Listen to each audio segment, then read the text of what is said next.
Selamat datang di channel Ye Chen Ping Mania. Terima kasih pada Tuan Rahim Awang yang kembali gabung dan berlangganan di channel Ye Chen Ping Mania. Semoga dilancarkan rezekinya dan diberikan umur panjang yang penuh keberkahan. Terima kasih kepada semuanya yang sudah like dan subscribe. Semoga selalu diberikan kesehatan dan kesuksesan.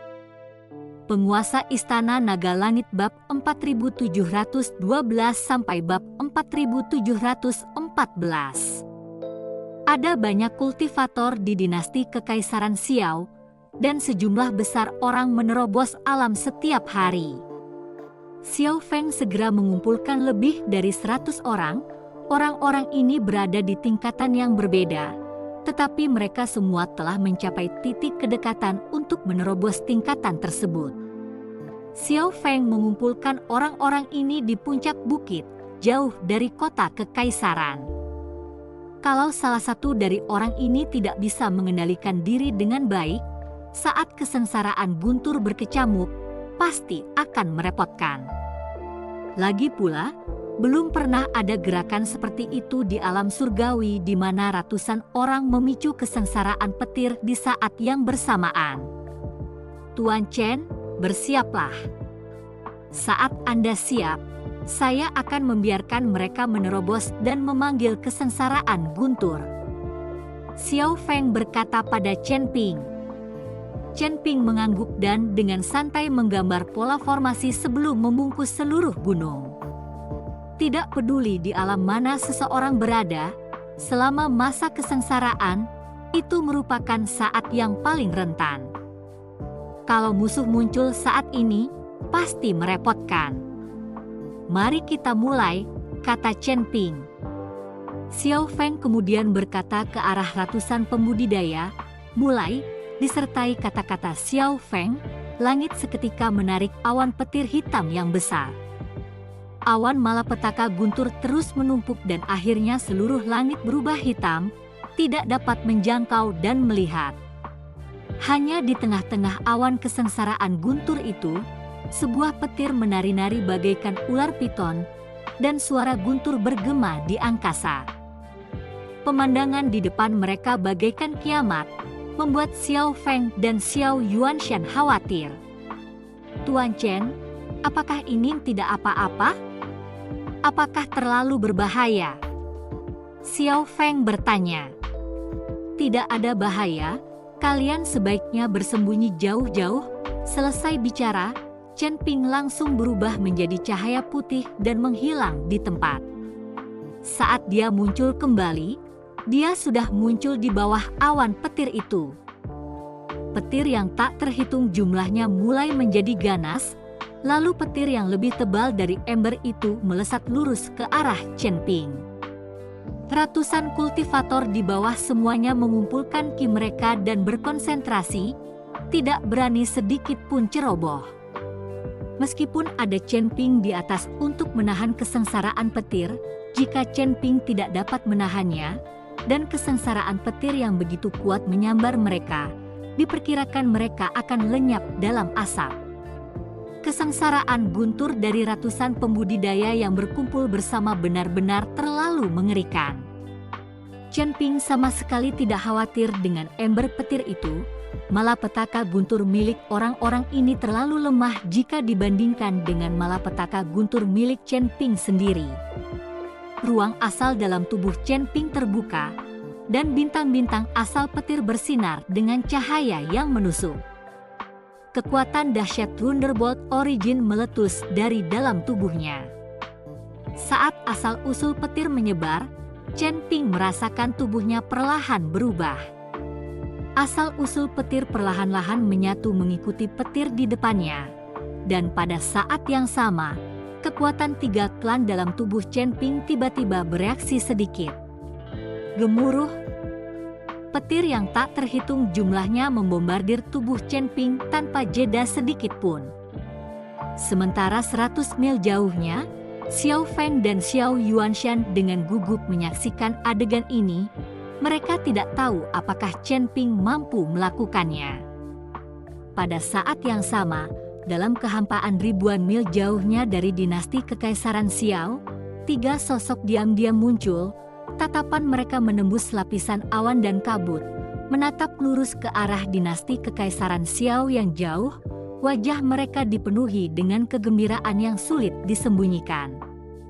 Orang yang memimpin adalah seorang pria tampan yang mengenakan jubah brokat indah, yang disulam dengan pola naga dan phoenix yang rumit, menonjolkan status terhormatnya. Wajahnya bagaikan mahkota giok, matanya bagaikan bintang terang, dan sudut mulutnya tergantung senyum jenaka, seolah semuanya terkendali. Di sisi kirinya, tampak seorang laki-laki berbadan kekar, sedang memegang palu meteor besar. Palu meteor ini beratnya 10.000 ton, dengan beberapa rantai melilit tubuhnya, berkilauan dengan cahaya dingin, seolah-olah dapat dengan mudah merobek ruang. Tubuhnya berotot, dan kekuatannya tak terbatas. Sekilas, dia adalah pembangkit tenaga listrik. Di sebelah kanannya berdiri seorang laki-laki berbadan kurus dan bermata tajam, memegang sebuah tombak berwarna merah menyala.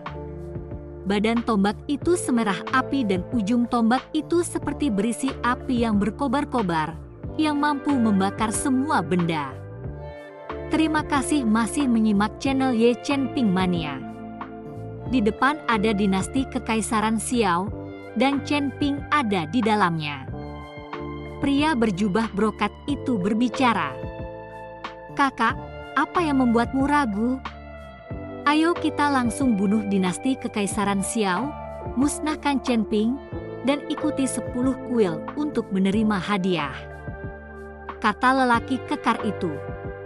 Orang-orang ini semuanya adalah kekuatan tersembunyi dari alam surgawi, dan masing-masing dari mereka memiliki keterampilan yang luar biasa. Mereka semua berada di puncak peringkat ke-9 alam Mahayana. Meskipun mereka belum mencapai alam keabadian, bagi alam surgawi, puncak tingkat ke-9 alam Mahayana merupakan keberadaan surgawi. Dan 3 orang kultivator di puncak tingkat ke-9 alam Mahayana takut kalau mereka bisa menguasai seluruh alam surgawi. Sekarang mereka hanya membutuhkan kesempatan untuk meraih kejayaan di alam keabadian. 100.000 batu roh abadi sungguh sangat menggiurkan. Khususnya bagi para kultivator seperti mereka yang berada di puncak tingkat ke-9 alam Mahayana, mereka sangat membutuhkan batu roh abadi untuk menerobos ke alam keabadian. Bisakah kau menghancurkan Chen Ping itu? Pria berjubah brokat itu bertanya. Tentu saja, Chen Ping itu hanya berada di peringkat ke-9 alam penyeberangan. Aku bisa mengambil nyawanya dengan 1 jari. Pria kekar itu berkata dengan penuh percaya diri. Pria berjubah brokat itu tersenyum, karena kau bisa mengambil nyawa Chen Ping dengan 1 jari, mengapa orang-orang dari 10 kuil harus mengeluarkan 100.000 batu roh abadi untuk mengeksekusi Chen Ping itu? Seorang kultivator tingkat 9 dari alam penyeberangan, di mana dia bernilai 100.000 batu roh abadi. Aku khawatir dia bahkan bernilai lebih dari 100 batu roh abadi. Ini, lelaki kekar itu terdiam. Kakak, apakah kau mengatakan bahwa perintah eksekusi ini adalah konspirasi 10 kuil? Pria kurus itu bertanya. Tidak salah. Orang-orang dari 10 kuil memperlakukan semua orang sebagai orang bodoh. Tangga naik surga akan segera muncul, dan saat ini 10 kuil telah mengeluarkan perintah eksekusi, jelas ingin mengaduk air, dan kemudian mengamati semua kekuatan tersembunyi. Dan Chen Ping itu tidak semudah yang kalian katakan untuk dibunuh. Aku sudah menyelidikinya. 10 kuil telah gagal dalam upaya mereka yang berulang.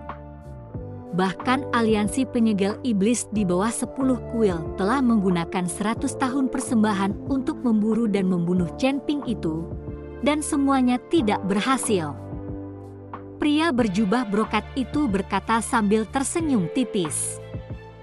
Kakak, Karena kita tahu ini konspirasi, mengapa kita masih berlari ke sini?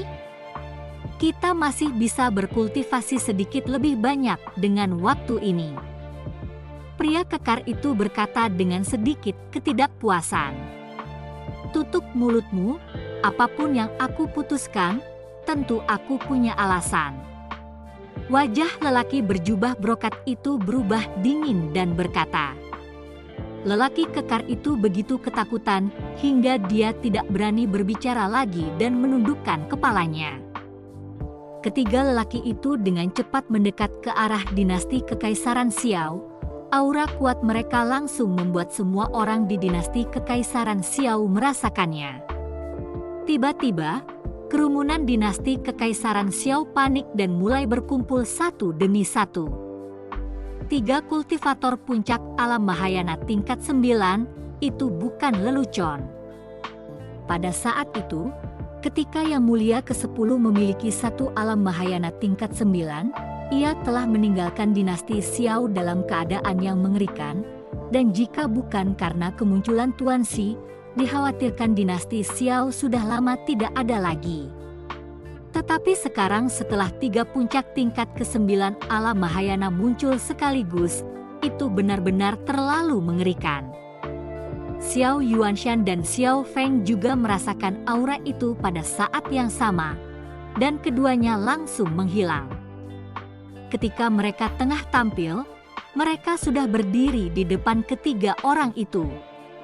Xiao Yuanshan melirik ke arah 3 orang itu, lalu melangkah maju dan memberi hormat sedikit. Namaku Xiao Yuanshan dari dinasti Kekaisaran Xiao. Aku ingin tahu dari mana kalian bertiga berasal dari teman Dao. Pria berjubah brokat itu melangkah maju dan dengan sopan membalas hormatnya. Ketiga saudaraku berasal dari puncak Cina Selatan, dan hari ini aku datang untuk bertemu Tuan Chen Ping. Puncak Cina Selatan. Xiao Yuanshan sedikit tertegun, tetapi kemudian dia bereaksi bahwa ketiga orang ini pasti berasal dari kekuatan tersembunyi, jadi dia buru-buru berkata, sangat disayangkan bahwa Tuan Chen sedang berkultivasi dan tidak ada cara untuk bertemu dengan kalian. Apakah kalian teman-teman Tuan Chen? Jika demikian, kalian dapat meninggalkan nama kalian. Ketika Tuan Chen menyelesaikan kultivasinya, saya akan menyampaikannya kepadanya. Kita bukan temannya, dia hanya seorang kultivator kecil di alam penyeberangan. Apakah dia pantas berteman dengan kita? Kita di sini untuk membunuhnya, biarkan dia keluar dan mati. Pria kekar itu mendengus dingin dan berkata kepada Xiao Yuanshan. Begitu kata-kata lelaki jangkung itu terucap, tampak jelas wajah lelaki berjubah brokat itu menjadi jelek. Sementara Xiao Yuanshan dan Xiao Feng mengernyitkan dahi dan langsung mengambil posisi. Terima kasih masih menyimak channel Ye Chen Ping Mania. Jika kau ingin membunuh Tuan Chen, kau harus menghancurkan dinasti Kekaisaran Xiaoku terlebih dahulu. Saat kata-kata Xiao Yuanshan diucapkan, ratusan kultivator terangkat ke udara dan berdiri di belakang Xiao Yuanshan secara serempak. Kali ini suasana antara kedua belah pihak menjadi tegang dengan pedang. Yun Li saat ini tengah menggambar sesuatu di dalam kamarnya, sementara Shilan menepuk-nepuk punggung Yun Li di belakangnya. Adegan yang sangat lucu. Benar-benar ada orang bodoh yang percaya pada perintah eksekusi itu dan datang ke dinasti Kekaisaran Xiao untuk membunuh Chen Ping. Kata Yun Li sambil tersenyum tipis. Yun Li, apa yang harus kita lakukan? Haruskah kita membantu? Aku khawatir dinasti Kekaisaran Xiao tidak akan mampu menghentikan orang-orang yang datang. Shilan bertanya. Jangan khawatir, aku sudah mati sekarang, orang mati tidak akan peduli dengan apapun. Yun Li selesai berbicara dan terus berkonsentrasi dan mulai melukis. Di tengah udara dinasti Kaisar Xiao, pria berjubah brokat itu tersenyum ketika berkata kepada Xiao Yuanshan, Kaisar Xiao, jangan salah paham, saudaraku ini tidak bisa berbicara dengan baik. Kami tidak punya niat jahat, kami hanya datang untuk menemui Tuan Chen. Sudah kubilang, Tuan Chen sedang berkultivasi dan tidak punya waktu, Xiao Yuanshan berkata dengan suara dingin. Karena dia tahu niat pihak lain, Xiao Yuanshan tidak memiliki wajah yang baik. Pria berjubah brokat itu tersenyum dan berkata, "Baiklah, kalau begitu kita akan menunggu Tuan Chen keluar dari pengasingannya, dan kita juga akan meminta Kaisar Xiao untuk memberitahu kita saat itu." Setelah berkata demikian, lelaki berjubah brokat itu melambaikan tangannya dan ketiga orang itu pun mundur ke belakang, menjauhi dinasti Kekaisaran Xiao. Melihat ini, Xiao Yuanshan pun memimpin orang-orangnya kembali ke dinasti Kekaisaran Xiao secara berbondong-bondong. Melihat Xiao Yuanshan membawa orang-orang kembali ke kota Kekaisaran, lelaki kekar itu sangat tidak puas. "Kakak, sejauh menyangkut kekuatan dinasti Kekaisaran Xiao ini, kami, diam kau, dasar bodoh." Lelaki berjubah brokat itu tidak menunggu lelaki jangkung itu selesai bicara, dan langsung mengumpat, ingin sekali menampar lelaki ini 2 kali. Dan lelaki kurus di sampingnya juga berkata, "Apakah otakmu ditendang oleh seekor keledai?